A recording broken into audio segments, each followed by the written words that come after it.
So if you've ever felt completely wiped out after being a listening ear or helping someone through a tough time, or you might find it hard to set boundaries when someone else's emotions start overwhelming you.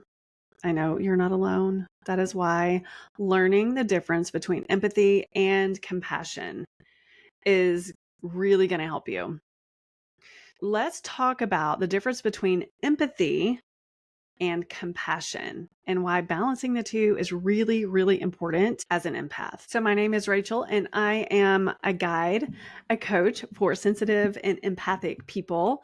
And I used to feel like a completely wiped out, wilted flower every single day. My energy would tank after every conversation. And I constantly wondered if there was something wrong with me. So spoiler alert, nothing is wrong. Some of us are just emotional sponges. Let's try to make a distinction between empathy and compassion. So, first off, what is empathy? Definition, right? The ability to tune in to another person's emotions and feel it with them. It's like stepping into their shoes and actually sharing their experiences. I want you to think about this. So you're watching a movie that you are just you feel like it's yours, like you feel like you're there, or you're reading a book and you are just like you can't shake what happened. That's pretty much what it feels like to be an empath. So here's some examples. You are probably you feel joy when a friend shares good news, like maybe they got promoted, or sharing someone's sorrow when they lose a loved one or they're going through a really horrible breakup.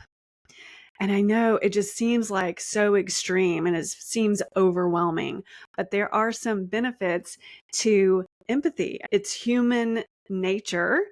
Some people just feel it stronger than others. So empathy allows us to deeply connect. Empathy allows us to form deep and really meaningful connections with people and truly understand other people's perspectives. I I used to think this was such a flaw. Like, I can see everybody's point of view. In their opinion, they're right, or in their situation, they're right. Like when someone's arguing, I'm like, oh, I can see their point. Oh, I can see their point. So, disclaimer alert, if you hear my dogs barking, that is just the story of how it's going to be. They love to bark, especially when I'm recording. Anyway, so here are some of the downsides of empathy. Too much of it can lead to emotional overwhelm, also known as emotional contagion. Just like the flu is contagious, emotions can be contagious as well. Listen, I used to work on a cruise ship back in the 90s. And I'm telling you, when someone's mood was off, I could feel it. We're so condensed. Imagine living with the people that you work with. So emotional contagion was super high. Think about it in the workplace. If somebody's mad about something and then everybody else gets mad about the thing and they're like, and another thing, emotional contagion. It's just this ripple effect, this domino effect of emotions that might not even be yours to even have to manage. But for some reason, you've got this emotional overwhelm, emotional contagion. You might absorb someone else's stress or pain, and that leaves you drained. For example, becoming reactive when someone's bad mood rubs off on you. Ooh, I still have my moments. Like if someone's going through something and I talk to them long enough, I'm feeling it with them. So how do we avoid the emotional exhaustion that sometimes comes along with empathy? Now, this is where compassion comes in. Okay. Now, we've made the distinction of empathy. Now, put a pin in that. Now, compassion. What is compassion? Think about it's a bit more active. It's about feeling for someone and wanting to take action to help. Now, it's a step beyond empathy, adding intention and distance. You might be like, what is happening? What is going on? Okay, I'll give you some examples. Sending loving support to someone who is struggling without taking on their pain. Helping a friend navigate grief by offering maybe just some practical assistance, like, I don't know, like delivering a meal, like running an errand for them. I think of it as like compassion in action. And I know it sounds a lot like empathy, but here's the key difference. Unlike empathy, compassion allows for emotional boundaries. I know it sounds like what? Compassion and empathy. Emotional boundaries is the distinction. So you can care really deeply without absorbing somebody else's emotions. It is possible. I have had to work on this a whole lot, but it's possible and it's very liberating. So here's like a biological benefit of compassion. Compassion unleashes feel-good hormones. It helps us feel lighter and more at ease, even when helping others in a tough situation. So when you approach situations with compassion, you're focusing more on the other person's needs rather than getting overwhelmed by all of your own emotional responses. So this brought up a lot of questions in my head. So how do I balance empathy and compassion? I don't want to take on everybody's junk, but I also want to be compassionate. Okay. First of all, why does this balance even matter? Both empathy and compassion, they're just essential in human interaction, I will say. But too much empathy, that's when we start to feel depleted. We start taking on everybody else's junk. Now, compassion helps you stay grounded and centered. So you might be wondering, how the heck do I do that? How are we going to balance empathy and compassion? How do you do that? Because at first, when I read this a while back, I'm like, wait a second. I was really suspicious, but this actually works. So the first thing is to really pause and reflect. You can count to 5. Just stop when someone shares their emotions with you. Maybe they're telling the story and they get really emotional.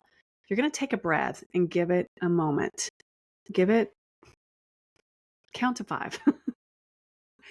And ask yourself, am I taking on their emotions or am I standing strong and supporting them from a grounded place?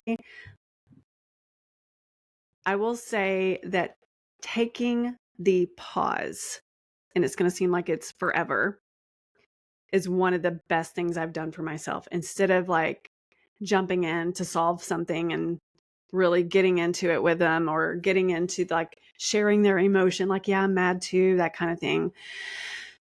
You can take a moment, take a breath, give it a moment.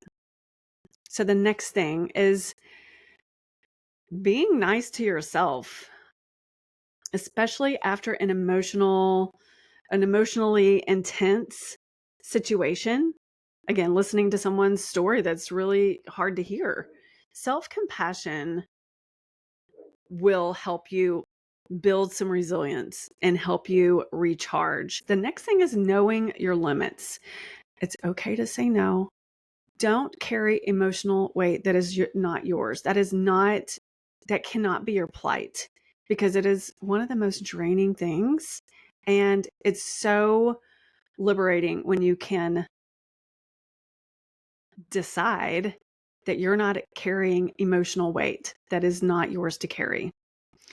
The next thing is use your heart and your logical mind.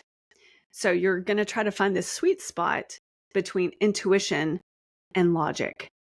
Okay, that sounds like a fantastic story, but what are the facts? I love reminding myself, getting the data over indulging in the drama. And that's just a reminder that we can care for other people without losing ourselves in the process. So next, I have some practical tips for my empath friends out there. I'm going to tell you it's meditation practices is the first one. I've got lots of meditations. You can find all kinds of meditations out there in YouTube land. Insight Timer's really good. Find a meditation that you can go back to. Journaling is another great tip to help you process emotions and avoid the overwhelm. You can ask yourself, am I indulging in the drama or am I looking at the data? That journal prompt is super helpful. Going back to some breathing exercises, I like to move that energy out of my body by hanging out with my plants, doing some just like 5 minutes of yoga or a breathing technique. How can I be empathetic and compassionate? Okay. What to do when empathy and compassion are hard? There are going to be challenging and difficult situations. It can be tough to feel empathy or compassion for someone who's hurtful or makes terrible decisions. I get it. But showing even a small amount of compassion can actually help you so you don't carry that weight of what they're doing or what they're saying or the choices that they're making. Now, why would you want to show compassion? Well, compassion actually helps you release resentment, grudges, which ultimately helps lighten your emotional load. Now, this is not excusing certain types of behavior, but offering compassion can free you from carrying the emotional baggage. So, for example, when someone hurts you or says something rude on your YouTube channel, showing compassion doesn't mean condoning anybody's actions, okay? It's about letting go of judgment and letting them own it, letting them own their thing and focusing on your own healing. I mean, it's not going to serve you if you're like continually upset about that comment that someone gave you on a social media post. Finding the balance, and this is kind of just a path of self-discovery, is the key to staying emotionally healthy and emotionally free and liberated from other people's problems. So start practicing empathy and compassion in a way that feels really, really, really good for you. And if you're an empath looking for more tools to stay grounded, you can grab the Calm Empath Starter Kit. And it's got strategies to help you thrive without being overwhelmed. It's got a meditation and some really good self-discovery journal prompts. Thanks for watching. If you found this video helpful, make sure to like and subscribe and share it with somebody who might need this in their life. Okay, see you next time. Be kind to yourself, be kind to others. Bye.